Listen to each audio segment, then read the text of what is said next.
नमस्कार, ANB news में आपका स्वागत है और मैं हूं आपके साथ आकांक्षा मिश्रा। आप लोग उत्तराखंड का आगाज करते हैं उत्तराखंड की अहम खबर से। टीवी गढ़वाल के घंटाकर्ण मंदिर ट्रस्ट की ओर से एक कार्यक्रम आयोजित हुआ जिसमें उत्तराखंड के मुख्यमंत्री पुष्कर सिंह धामी ने शिरकत की। इस दौरान उन्होंने लोगों को संबोधित करते हुए कहा कि पर्यटन की दृष्टि से ये घंटाकर्ण मंदिर अत्यंत महत्वपूर्ण है, क्योंकि उत्तराखंड का एकमात्र स्थान है जहां से हरिद्वार और हिमालय के दर्शन एक साथ कर सकते हैं। इसलिए हमने यहां पर एक सड़क निर्माण की घोषणा की थी, जिससे यहां पर अन्य सुविधाएं पहुंचेंगी। सीएम ने कहा कि मैं मानता हूं कि ये स्थान आने वाले समय में ऐसा स्थान बनेगा कि संपूर्ण भारतवर्ष के साथ विश्व के प्रसिद्ध धामों में से एक स्थान बनेगा।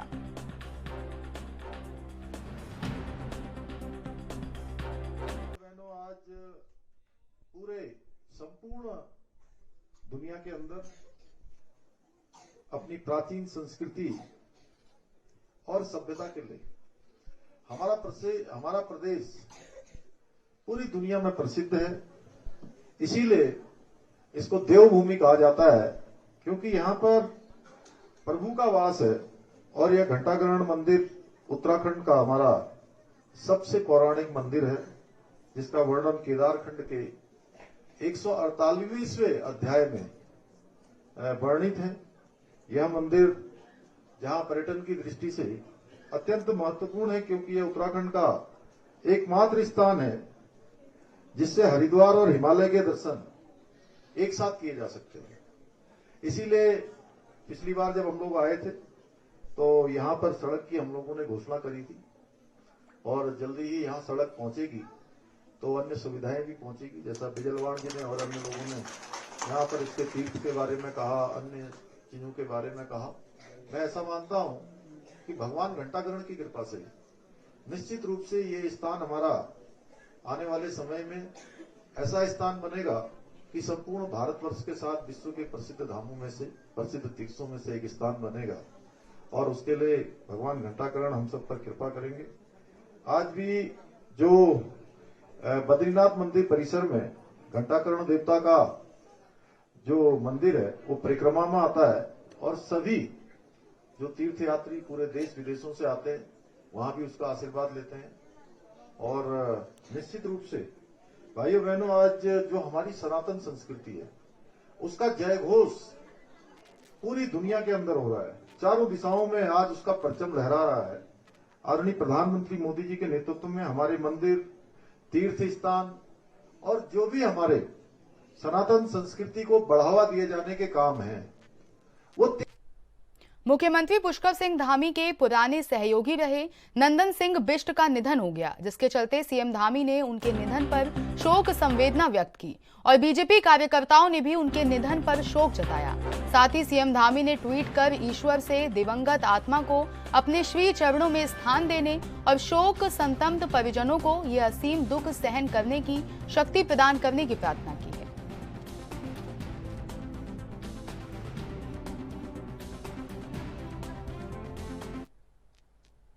अब बात करते हैं उत्तराखंड में पर्यटन के बढ़ते अवसरों की, जिसको लेकर पर्यटन सचिव ने कई मुद्दों पर बात करते हुए बताया कि आने वाले सालों में उत्तराखंड में कई ऐसे टूरिस्ट डेस्टिनेशन होंगे जहां पर लोगों को सरकार हर तरह की सुविधाएं मुहैया कराएगी और लोगों को कई तरह के पर्यटन के अवसर आसानी से उपलब्ध हो सकेंगे। उत्तराखंड अपनी नैसर्गिक सुंदरता के लिए जाना जाता है और यही वजह है कि यहाँ साल दर साल सैलानी और श्रद्धालु चार धामों के अलावा पर्यटक स्थलों का दीदार करने आते हैं। इस मौके पर पर्यटन सचिव सचिन कुलवे ने बातचीत के दौरान कहा कि इस साल पहले की तुलना में चार धामों में श्रद्धालुओं की संख्या में बढ़ोतरी हुई है। वहीं पर्यटन उत्तराखंड के लिए रोजगार और राजस्व का बड़ा जरिया है और सरकार इसके लिए पूरी तरह गंभीर भी नजर आ रही है। यही वजह है कि मुख्यमंत्री और सचिव का प्रयास धरातल पर उतरता नजर भी आ रहा है।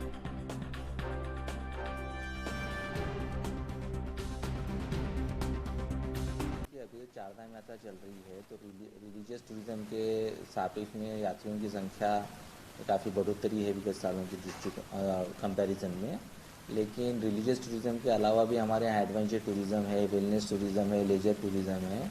इस डोमेन में भी यात्रियों की संख्या में काफ़ी इजाफा हुआ है। और कुमाऊं क्षेत्र में भी गढ़वाल के वहाँ उन क्षेत्रों में भी जहाँ पे पहले पर्यटक की संख्या आवाजाही कम थी, वहाँ पे पर्यटकों की संख्या में काफ़ी मात्रा में इजाफा हुआ है। सब कुछ इस तरीके से फोकस है। यदि आप हमारा देखेंगे विगत 4 महीने में हमारा जो फेसबुक है, इंस्टाग्राम है, इसका रीच काफ़ी बढ़ा हुआ है।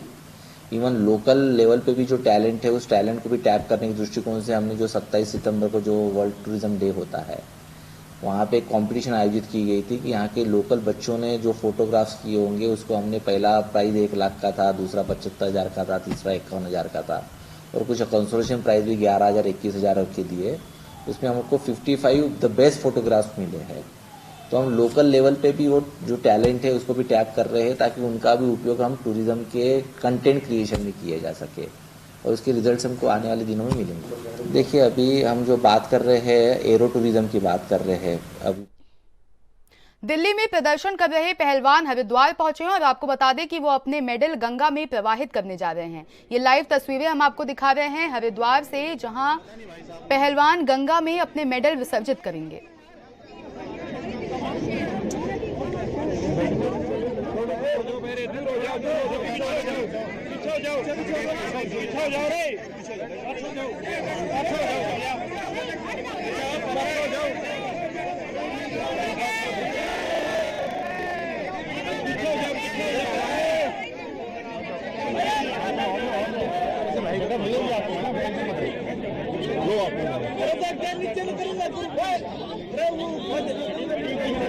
पहलवान जी नीचे बैठ जाओ यार।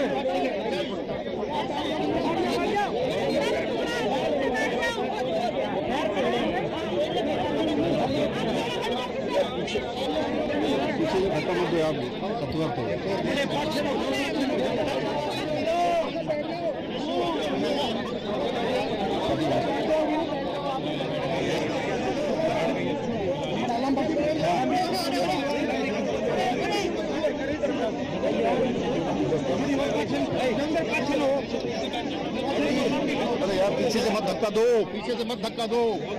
अरे रुक जाओ यार, तुम्हारा क्या काम है यार? रुक जाओ यार, बैठ जाओ भाई। आगे मत बढ़ो।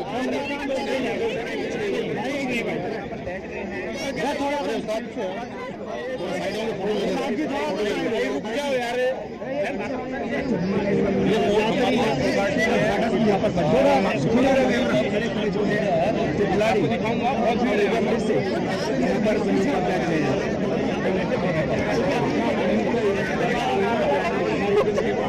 क्योंकि आज भीड़ भी बहुत ज्यादा है।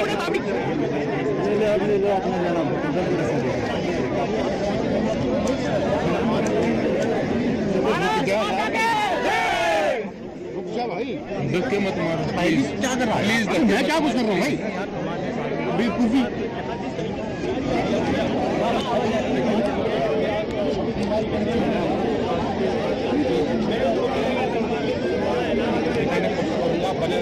अंदर नहीं जाना। आप ही बैठे भाई, बैठ कर करना ना, बैठने बैठे आप ही बैठे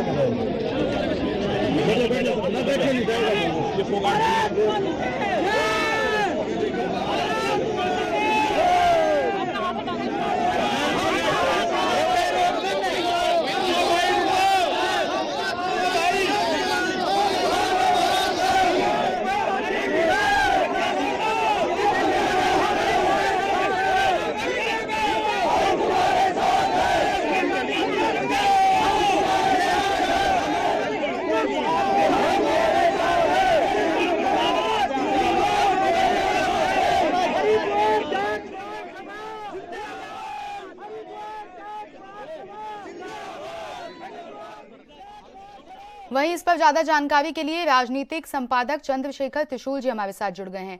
त्रिशूल जी, जिस तरीके से देखा गया कि दिल्ली में लगातार पहलवानों का धरना प्रदर्शन चल रहा था और कहीं ना कहीं पहलवानों पर एफआईआर दर्ज हुई, उसके बाद ये फैसला लिया गया कि आज अपने सारे मेडल को हरिद्वार में गंगा में विसर्जित कर दिया जाएगा, इसको लेकर क्या अहम जानकारी? देखिए आकांक्षा, जानकारी कुछ इस पर नहीं है। जानकारी आज देने लायक कोई शब्द नहीं है और जानकारी जैसी कुछ चीज नहीं है। जानकारी अगर देने की बात की जाएगी तो ये बात आज हमें सबको कहनी होगी कि हम झूठ बोलते हैं कि बेटियों के लिए इस देश में इंसाफ होता है। हम झूठ बोलते हैं कि औरतों को उनका हक दिया जाता है। हम झूठ बोलते हैं कि ये कानून औरतों के हक की वकालत करता है। हम झूठ बोलते हैं कि बेटियों को बचाने के लिए आधी आबादी लगी हुई है। हम झूठ बोलते हैं कि कानून अपनी बेटियों को बचाने के लिए लगा हुआ है। हम झूठे हैं। 140 करोड़ लोगों के लिए डूब मरने वाली बात है। अगर गंगा में पहलवान ये जो पदक बहा रहे हैं तो पूरे देश को शर्मसार कर देने वाली बात है। क्या सत्ता और क्या विपक्ष, सबको डूब के मर जाना चाहिए। उसके लिए गंगा जी का पानी कम से कम इस्तेमाल ना करें। गंगा जी का पानी, आज गंगा का वो जो अमृत है वो भी आज कहीं रो रहा होगा। कोई जानकारी कुछ नहीं होती। जो हो रहा है ये इतना शर्मनाक है कि आज अगर सरकार या कोई ये बोले कि हम बेटियों की रक्षा के लिए मन से संकल्पित हैं तो उनको बिल्कुल वो झूठ है, कोरा झूठ है।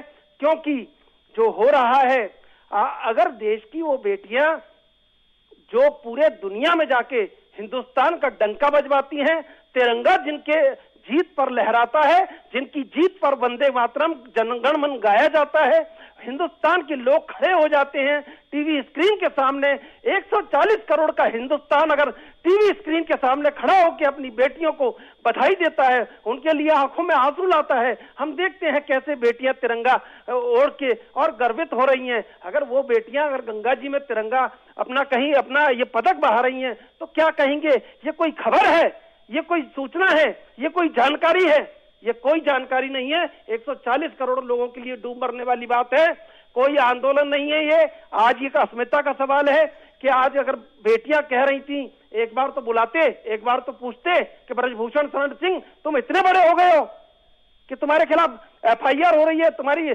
सारी कोई जांच नहीं हो पा रही है।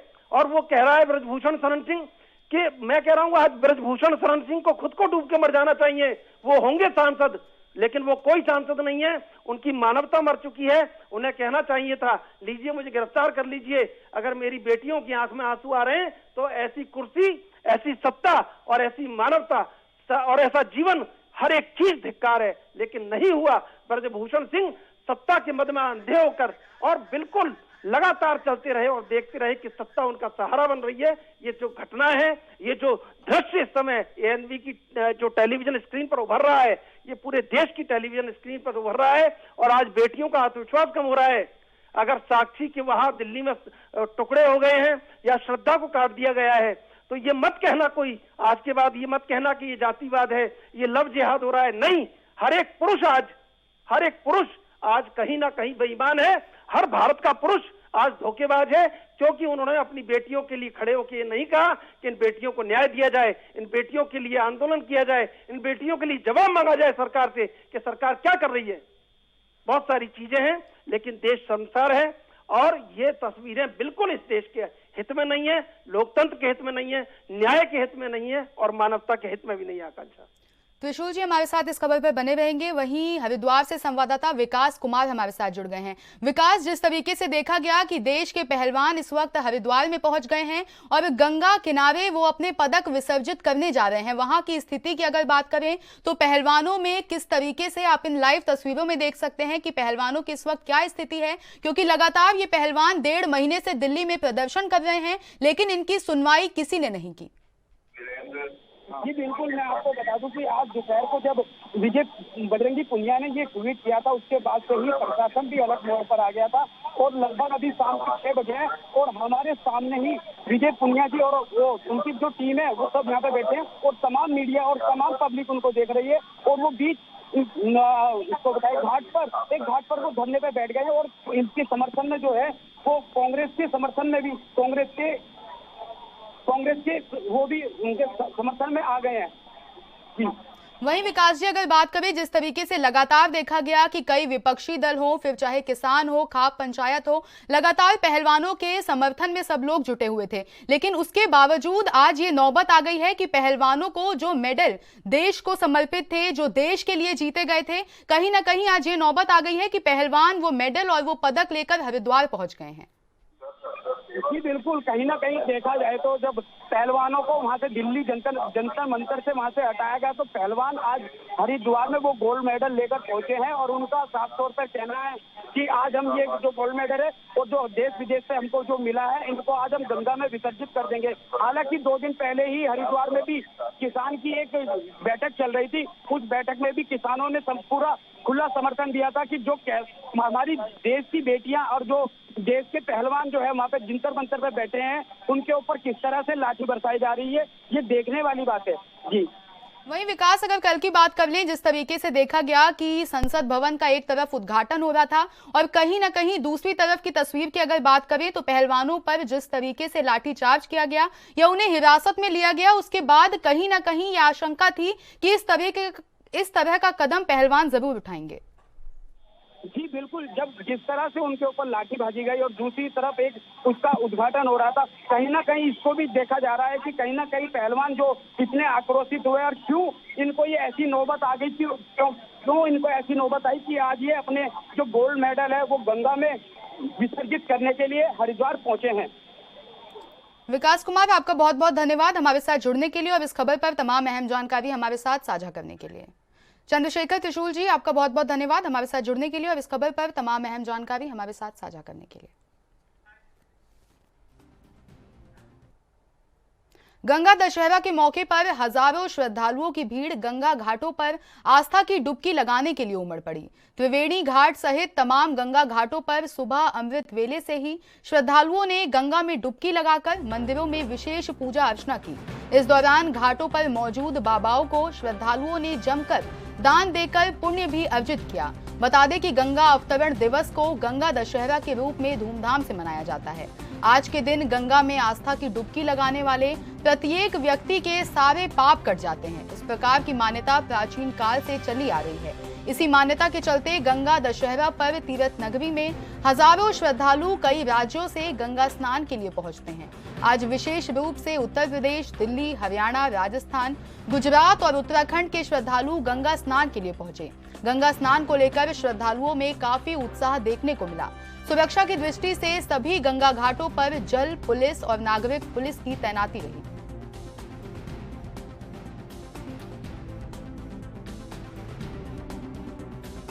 गंगा दशहरा की सबको बहुत बधाई है। सब जानते हैं कि राजा भगीरथ ने बहुत प्रयास करके माँ भागीरथी को जो है धरती पे लाया था और मान्यता है कि आज ही के दिन गंगा जी धरती पे अवतरित हुई थी।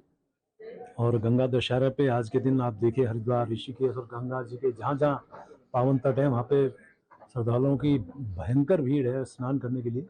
और ऐसी भी मान्यता है कि गंगा दशहरे के दिन गंगा जी पे स्नान करने से पुण्य लाभ तो मिलता ही है, अनेकों कष्टों की जो दिक्कतें हैं लोगों को उसका भी निवारण होता है। गंगा मैया गीतांशी, मेरा नाम गीतांशी है। मैं सूरत से आई हूँ, गुजरात से। और ये हमारे वहाँ पे समर हॉलीडेज होती है और स्पेशली हम लोग ऐसा प्रोग्राम बनाया कि हम लोग गंगा दशहरा पे यहाँ ऋषिकेश के पावन स्थल पर गंगा दशहरा में। मुख्यमंत्री पुष्कर सिंह धामी ने कहा कि 2 साल में पर्यटन क्षेत्र में 10,000 करोड़ का प्रत्यक्ष निवेश किया जाएगा। इससे 40,000 रोजगार के अवसर सृजित होंगे।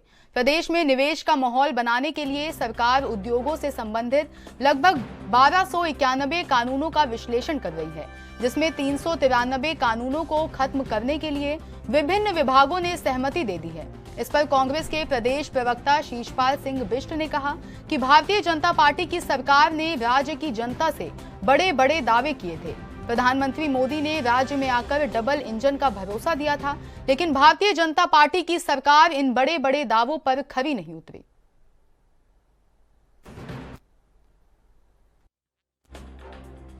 रखा है ऐसा मुख्यमंत्री धामी कह रहे हैं। देखिए 6 साल से राज्य में भारतीय जनता पार्टी की सरकार है और भारतीय जनता पार्टी की सरकार ने बड़े बड़े दावे राज्य की जनता से किए थे। स्वयं मोदी जी ने प्रदेश में आकर के प्रदेश की जनता को डबल इंजन का भरोसा दिया था और तमाम सब विभाग जनता को दिखाए थे। लेकिन धामी सरकार यह भाजपा की कोई भी सरकार जो है इस पर खरी नहीं उतरी और राज्य के बेरोजगारों को रोजगार के लिए जो है लगातार संघर्ष करना पड़ रहा है। हमारे बेरोजगारों को लाठी डंडों से पीटा जा रहा है। राज्य का विकास अवरुद्ध हो गया है और पर्यटन क्षेत्र की जो बात प्रधानमंत्री जो मुख्यमंत्री जी कह रहे हैं 10,000 करोड़ के निवेश की, मैं उनको याद दिलाना चाहता हूं कि 2018 में जो है एक इन्वेस्टर समिट हुआ था उत्तराखंड में और उसका उद्घाटन भी प्रधानमंत्री मोदी जी ने किया था। 1.5 लाख करोड़ के निवेश का भरोसा राज्य की जनता को दिलाया था, लेकिन वो 1.5 रुपया कहीं नजर नहीं आ रहा है कि कहाँ वो निवेश हुआ। अब आप फिर से जो है 2024 के लोकसभा चुनाव को देखते हुए जनता से झूठे वादे कर रहे हैं। जनता आपकी हकीकत को समझ चुकी है कि आप कहते कुछ हैं, करते कुछ हैं, धरातल पर आपकी कथनी कभी उतरती नहीं है और लगातार जुमलेबाजी आपका जो है मकसद बन गया है। तो राज्य की जनता पढ़ी लिखी है और आपके झांसे में अब नहीं आने वाली है, क्योंकि डबल इंजन का असर राज्य की जनता को नहीं दिखाई दिया अभी तक। अगर देहरादून स्मार्ट सिटी की आप बात करें तो वो अव्यवस्थाओं का शिकार बनी पड़ी है, भ्रष्टाचार का अड्डा बन गई है और केंद्र की ओर से जो सहायता मिलनी थी स्मार्ट सिटी के लिए उसमें आपने 500 करोड़ रुपए की कटौती कर दी है। तो किस चीज का डबल इंजन और किस जुमले पर भरोसा करे राज्य की जनता और किस। कांग्रेस के प्रदेश प्रवक्ता शीशपाल सिंह बिष्ट ने कहा कि प्रदेश की जनता बीजेपी के प्रदेश अध्यक्ष महेंद्र प्रसाद भट्ट के जुमलों को अच्छे से जानती है। उन्होंने कहा कि नया संसद भवन जो बना है वो देश के लिए गौरव का पल जरूर है, लेकिन विपक्ष की अवमानना करके और विपक्ष के सुझावों पर अमल ना करके सिर्फ और सिर्फ अपनी तानाशाही चलाकर इस अवसर को भुनाने का काम किया। शीशपाल सिंह बिष्ट ने कहा कि विपक्ष सिर्फ इतना चाहता था कि देश की जो संवैधानिक पद पर बैठी राष्ट्रपति है उनके द्वारा इसका उद्घाटन हो। देश के सभी पूर्व राष्ट्रीय अध्यक्षों को इस कार्यक्रम में आमंत्रित किया जाता, सारे उपराष्ट्रपति, पूर्व लोकसभा अध्यक्ष को आमंत्रित किया जाता, तो इससे भारतीय लोकतंत्र की धूम पूरे भारतवर्ष के साथ साथ दुनिया में सुनाई पड़ती। प्रदेश अध्यक्ष क्या कहते हैं, क्या करते हैं, ये तो पूरे प्रदेश की जनता जान चुकी है कि वो भी अपने नेताओं की तरह लगातार जुमलेबाजी में माहिर हैं। लेकिन जो नया संसद भवन बना, निश्चित तौर पर ये जो है देश के लिए एक गौरव का क्षण था, लेकिन मोदी जी ने जो है विपक्ष की अवमानना करके और विपक्ष के सुझाव को न मान करके अपनी तानाशाही दिखा करके इस अवसर को जो है धूल दूषित करने का काम किया। विपक्ष केवल ये चाहता था कि देश की जो संवैधानिक प्रमुख है, देश की जो महामहिम राष्ट्रपति हैं, उनके द्वारा इसका उद्घाटन हो। देश की महामहिम राष्ट्रपति के द्वारा अगर संसद भवन का उद्घाटन होता, देश के सभी पूर्व राष्ट्राध्यक्षों को उस कार्यक्रम में आमंत्रित किया जाता, सारे उपराष्ट्रपतियों को आमंत्रित किया जाता, देश के सभी पूर्व लोकसभा अध्यक्षों को आमंत्रित किया जाता, तो निश्चित तौर पर उसकी गरिमा बनती। और अगर आप विपक्ष के साथ तालमेल बिठा करके उद्घाटन कार्यक्रम का रोड मैप बनाते तो निश्चित तौर पर भारतीय लोकतंत्र की जो धूम है वो पूरी दुनिया में सुनाई देती। लेकिन आपको लगातार मनमानी करने की आदत है और कल भी भारतीय। विकासनगर तहसील परिसर में कांग्रेस कार्यकर्ताओं ने पार्टी के प्रदेश अध्यक्ष करण माहरा की अगुवाई में विभिन्न क्षेत्रीय समस्याओं और मामलों को लेकर विरोध प्रदर्शन करते हुए धरना दिया। इस दौरान प्रदर्शनकारियों ने प्रदेश सरकार के खिलाफ जमकर नारेबाजी करते हुए प्रदर्शन किया। इस दौरान प्रदर्शनकारियों की अगुवाई कर रहे पार्टी के प्रदेश अध्यक्ष करण माहरा ने कहा कि प्रदेश की बीजेपी सरकार अतिक्रमण के नाम पर पट्टाधारी गरीब लोगों को भी उजाड़ने का काम कर रही है। उन्होंने कहा कि प्रदेश में आज आम आदमी त्रस्त है और प्रदेश सरकार अपनी तानाशाही में मस्त है।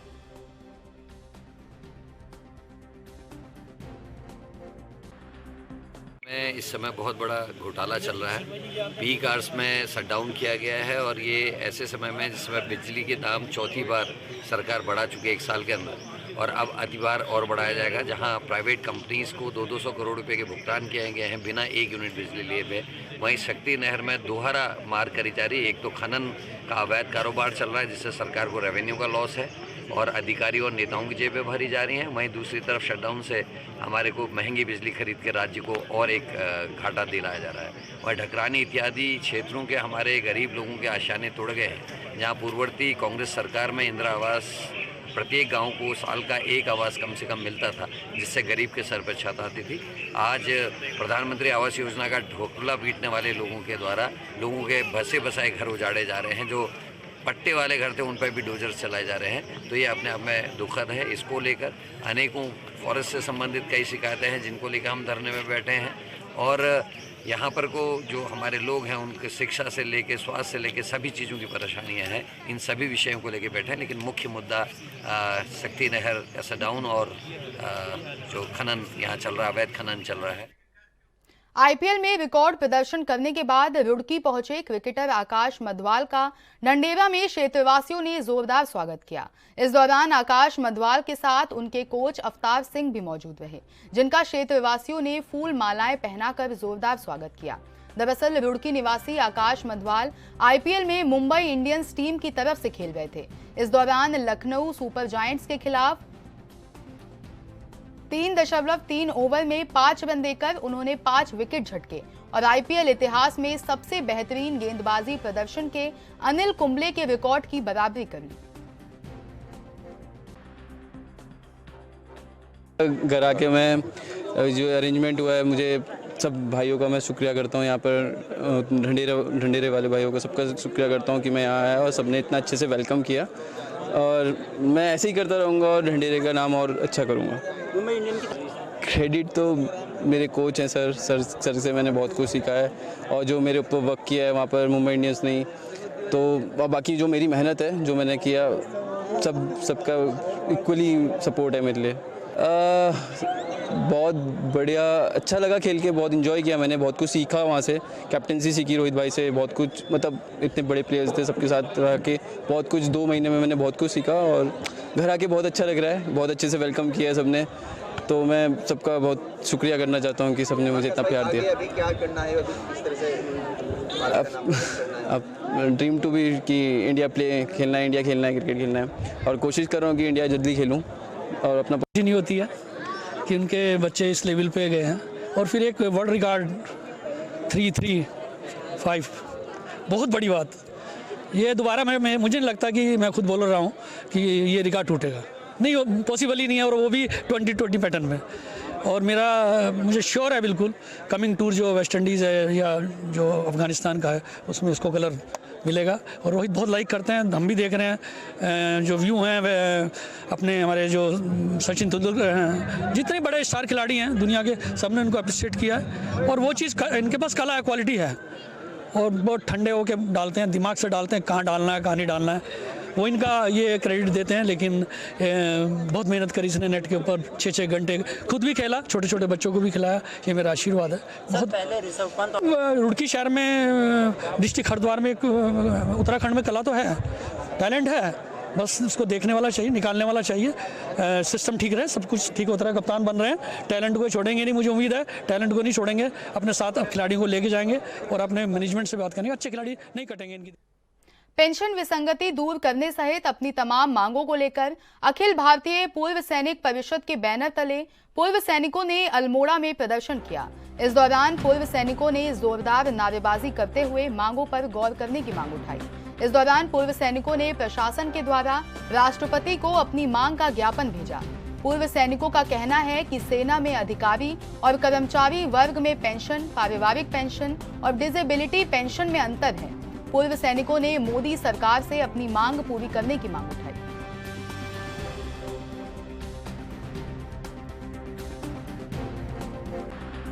हम लोग अखिल भारतीय पूर्व सैनिक सेवा परिषद जिला अल्मोड़ा से आए हैं और हमारे बैनर तले और भी बहुत सारे पूर्व सैनिक ये कार्यक्रम कर रहे हैं जो जंतर मंतर में पिछले 20 फरवरी से चल रहा है। उस धरने को पूरे 100 दिन हो गए हैं, लेकिन सरकार अभी तक सोई पड़ी है पूर्व सैनिकों की मांगों को लेकर के, उसके कान में जूं नहीं सरका है।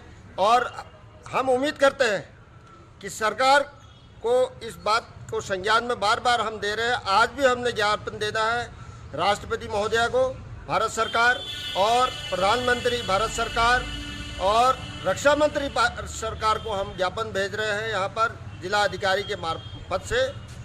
फिर से आपड़ू उत्तराखंड में मेरे साथ इतना ही। देश की तमाम बड़ी खबरों के लिए बने रहिए हमारे साथ और देखते रहिए ANB न्यूज़।